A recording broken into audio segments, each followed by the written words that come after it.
sa media teknolohiya tayo na'y konektado. Ito'y gamitin natin tulay sa masusing pagboto. Hindi yun dahil hashtag trending to, yun ang totoo. Kasi ang bawat storya ay may dalawang anggulo.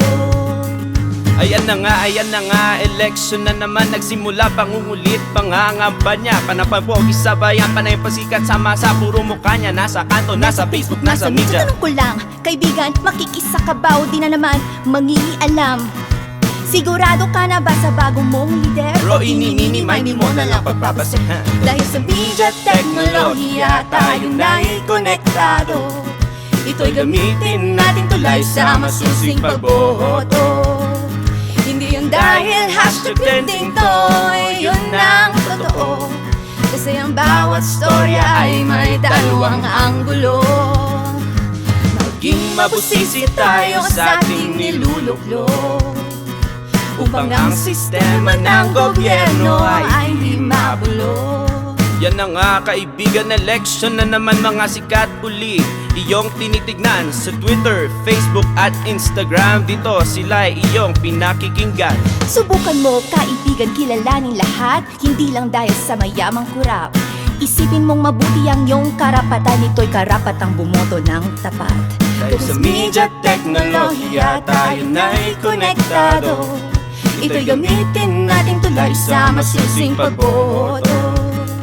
Hindi yun dahil hashtag trending to, yun ang totoo.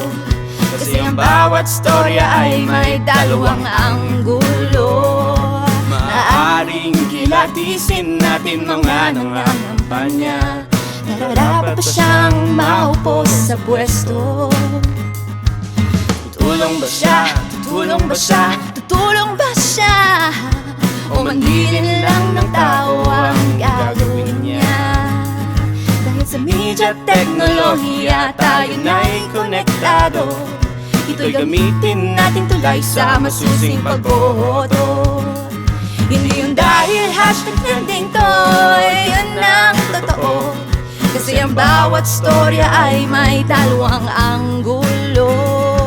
Kaya sa darating na halalan nating tandaan, nakasalalay sa ating boto kahihinatnan ng kapwa nating Pilipino sa ating bayan. Ipagsigawan natin ating karapatan. Dahil sa media teknolohiya tayo na'y konektado. Ito'y gamitin natin tulay sa masusing pagboto. Hindi yun dahil hashtag trending to, yun ang totoo. Kasi ang bawat storya ay may dalawang anggulo.